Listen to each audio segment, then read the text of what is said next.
welcome back to my channel. If you are a returning subscriber, I just want to say thank you for your continuous support. If you're new to this channel, don't forget to hit the subscribe button. Okay, so in today's video, we are going to be looking at an overview of the Edexcel English Language Paper 2. Edexcel English Language Paper 2 is non-fiction and transactional writing. You'll be looking at examples of 2 non-fiction texts in section A and doing some transactional writing in section B. I recommend spending 18 minutes reading the extracts in detail. There are 96 marks at stake, which contributes towards 60% of your GCSE English language grade. Now let's take a look at the questions. Now please remember that questions 1 to 3 are related to the first extract, so that's text 1. I recommend spending 5 minutes for questions 1 and 2. Both questions should hopefully be quite straightforward for you. You'll be asked to find specific bits of information from a specific part of the text. You can either put your answer in your own words or quote directly from the text. I always recommend quoting directly from the text because it's easier and it's quicker, okay? The key things to remember are the following.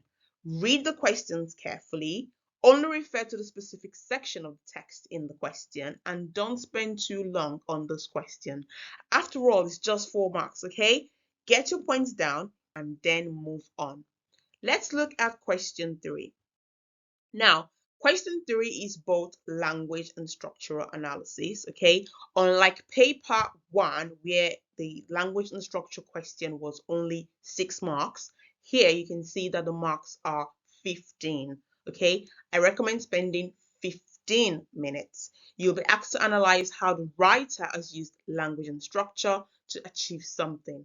You'll need to consider 4 things, okay? The first one is any use of interesting word classes such as adverbs, verbs, prepositions, nouns, adjectives, okay? Any use of language devices such as onomatopoeia, personification, metaphor, similes, euphemism, oxymorons, okay? There are so many out there. And also you need to consider any use of structural techniques such as simple sentences, compound sentences, complex sentences.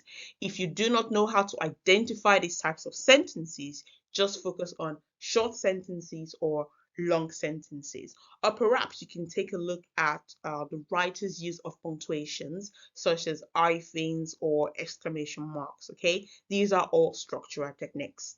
Also, you need to consider the effect on the reader.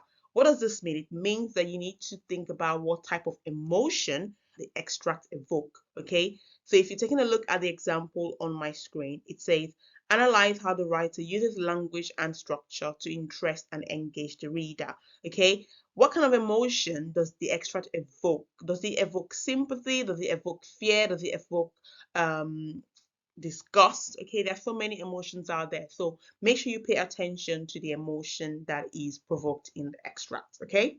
Please make sure you are using well-selected quotations directly from the text, and remember to explain how these quotes show your point, okay? Each time you make your point, provide a good quotation, identify the language or structural technique used, and then explain how the technique creates the effect set out on the question. I recommend writing 1 paragraph on language, a 2nd paragraph on structure, and a 3rd paragraph on both language and structure. Okay, let's move on to question 4. But before we do that, if you know you're getting value from this video, please like and comment. Remember to subscribe as well. Okay, now let's take a look at question 4. Question 4 to 6, by the way. Now remember, please, from questions 4 to 6, you'll be asked to answer questions related to the 2nd extract. So that's text 2.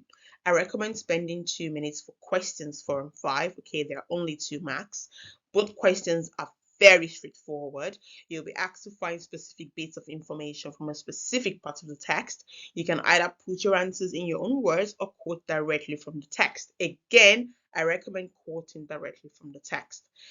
The key things to remember are: read the questions carefully, only refer to the specific section of the text in question, don't spend too long on the questions, get your points down, get the 2 marks in the bag, and then move on, okay?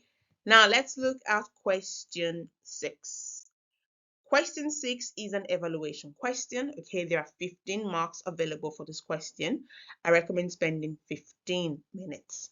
Here you need to evaluate how successfully the writer uses elements such as settings, events, ideas, characters, actions, themes to build a particular effect. So let's say, for example, your question is, in this extract, the writer attempts to show the negative impact of homelessness. What you need to do is, in your answer, you need to evaluate how successful the writer has been in achieving the point raised in the question. Okay, 3 big paragraphs are enough to answer this question. Please remember to use quotations from the text to demonstrate your points made and to focus on the specifics of the question. Moving on to question 7. Now, for question 7, you'll be asked to answer questions related to the 2 extracts, so text 1 and 2. Question 7a is a similarity question. There are 6 marks available for this question. I recommend spending 10 minutes. You'll be asked to find the similarities shared by both extracts and provide quotations to support your answer. I suggest finding 3 similarities and writing 1 small paragraph for each. Okay, 1 small paragraph for each. Remember, you do not have to analyze, so it's quite an easy and quick question to answer.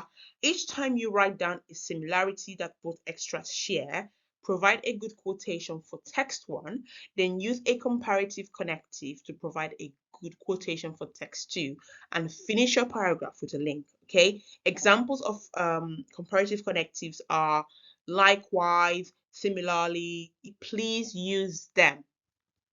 Let's take a look at question 7b. Okay, so question 7b is a comparison question just like 7a. What makes it different, however, is that it's not compulsory to write about only similarities. Okay, you can write about differences as well. There are 14 marks available for this question. I recommend spending 15 minutes. You'll be asked to compare the writer's ideas and perspectives, as well as how these are conveyed across the 2 extracts. You need to consider any ideas and perspectives presented in the extract, how these ideas are presented. This could be through the use of language devices or structural techniques. And you also need to consider how the extracts are similar or different. Okay, as usual, remember to use well-selected quotations and comparative connectives. What does this mean? It means that if the ideas you are writing about the 2 extracts are similar, you can use comparative connectives such as likewise, equally. Okay, if the ideas you are writing down about the 2 extracts are different, then you are using comparative connectives such as on the other hand, on the contrary, however. Okay, please, each time you make your point, provide a good quotation, identify the language technique or structural technique used, and explain how the technique creates the ideas and perspectives set out in the question. Okay, 3 big paragraphs are enough to answer the question. I have a question for you. Have you subscribed to my channel? If not, please hit the subscribe button. Okay, now question 8 or 9 is in section B of paper 2 and it's transactional writing. I recommend spending 45 minutes here. You'll get a choice of 2 writing tasks. I recommend going for the one you find easier. Okay, go for the one you find easier to write about. There are 40 marks at stake in section B. 24 marks are for content and organization. 16 marks are for technical accuracy. That's spelling, punctuation, and grammar. So please make sure you use a range of ambitious vocabulary and sentence structures with accurate spelling and punctuation. Okay? Please remember to spend 5 minutes planning your answer. I always recommend using the bullet points provided by Edexcel as a form of guidance when planning what each paragraph of your transactional writing will be about. Okay, these will really help make the most of your writing time. So, for example, as you can see on my screen, question 8 says, write the text for a speech you will give to your peers, persuading them to volunteer with your charity. In your speech, you could include ways they can volunteer, what kind of charities and people they can help, and reason why it's important to volunteer. So your first paragraph could be, well, after your introduction, your first paragraph should be ways people can volunteer. Your second paragraph could be about what kinds of charities and people they can help, whereas our third paragraph could be about reasons why it is important to volunteer, and then you conclude. Okay, we have now reached the end of this video. I hope you found it useful. If you have learned something new and you're looking forward to learn some more, please subscribe to the channel and don't forget to like, comment and share. Thank you.